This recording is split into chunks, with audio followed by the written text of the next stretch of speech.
Саламатсыңарбы балдар?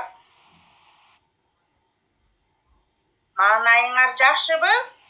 Маанайыңар жакшы болсо балдар, бүгүнкү сабагыбызды баштайбыз.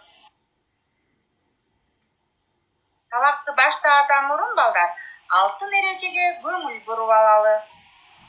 Колубузду тез-тезден самындап жууп турабыз. Үйдөн чыкпайбыз. Онлайн сабактарга активдүү катышабыз. Тапшырмаларды өз убагында аткарабыз.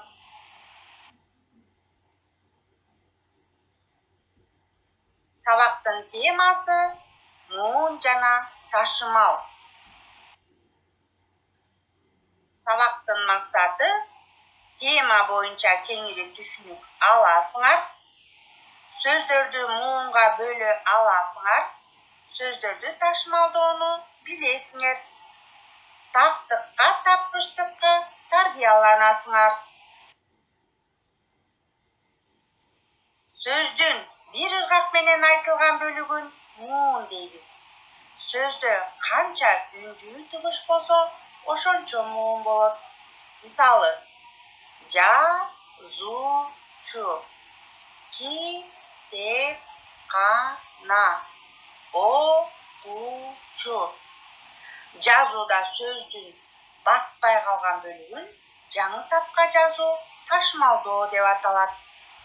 Сөз муунга карата ташымалданат балдар.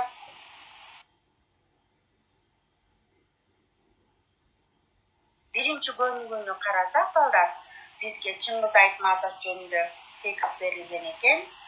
Текстти бир сыйра окуйбуз дагы, акыркы сүйлөмдү муунга бөлүп жазабыз балдар. Чыңгыз Айтматов.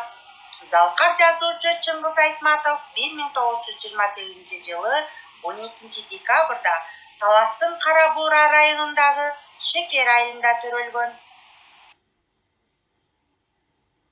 Атасы Төрөкул Айтматов, апасы Нагима Хамзаева өз кезинин эң белгилүү адамдарынан болушкан. Чыңгыз Айтматовдун балалык чагы Улуу Ата Мекендик согуш учуруна туш келип, ал 14 жашында айылдык кеңештин катчысы болуп иштеген. Анын газетчи Зүйү аттуу эң биринчи аңгемеси 1952 жылы жарык көргөн. Айтматовдун биринчи мугалим, Жамила, Ак кеме, Эрте келген турналар, Гүлсарат жана башка чыгармалары дүйнө элдеринин көптөгөн тилдерине которулган. Акыркы сүйлөмдү биз муунга бөлмөкпүз балдар.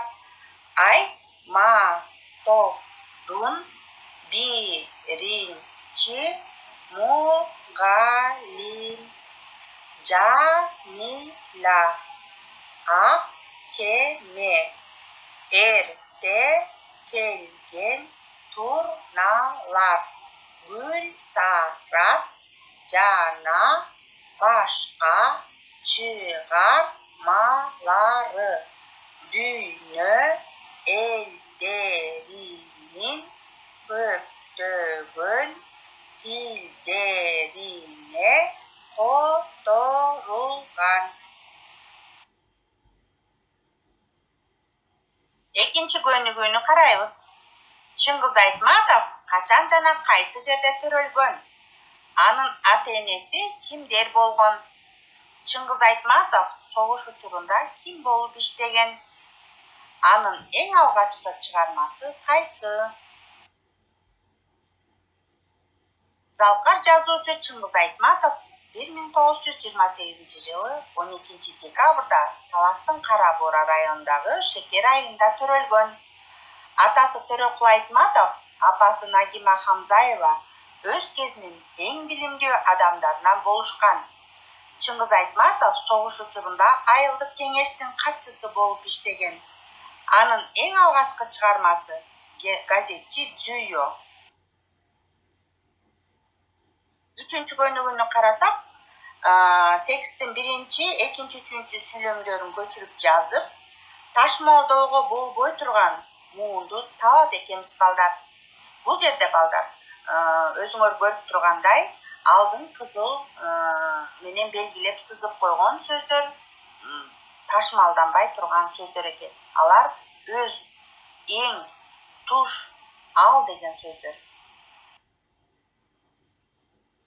Муындың ачык муун, жабык муун, туюк муун деген 3 түрү бар. Ачык муун жалаң гана үндүү тыбыштан турат, же үнсүз менен башталып, үндүү менен аяктайт.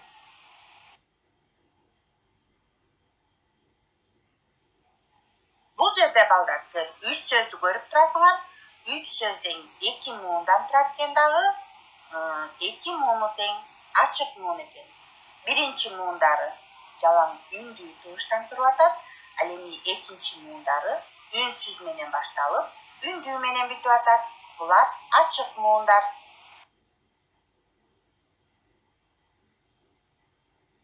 Жабык муун үндүү тыбыш менен башталып, үнсүз менен аяктайт. От, ат деген сөз берилген балдар. Бул жерде үндүү менен башталып, үнсүз менен бүттү. Туюк муун үнсүз тыбыш менен башталып, үнсүз тыбыш менен аяктайт.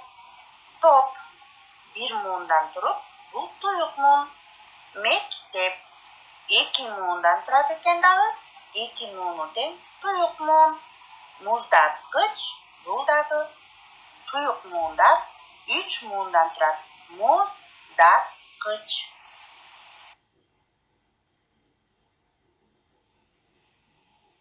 Төртүнчү көнүгүүнү карайбыз. Төртүнчү көнүгүүдө төртүнчү сүйлөмдү көчүрүп жазып, муундарга ажыратат экенбиз.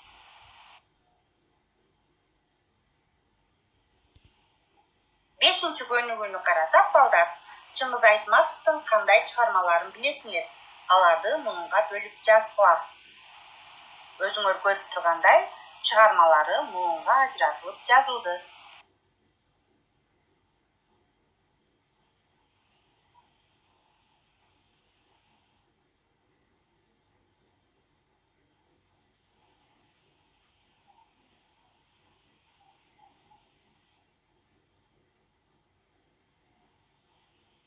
Демек балдар, бүгүнкү сабагыбызда ташмал жана муун жөнүндө түшүнүк алдык. Муун балдар сөзүбүздө канча үндүү тыбыш болсо, ошончо муунга бөлүнөрүн билдик. Ал эми ташмал биринчи сапка батпай калган сөздү муунга бөлүү аркылуу экинчи сапка ташырыбызды түшүндүк. Аны төмөнкү сөздөрдөн көргүлө. Тапшырма 6 көнүгүү.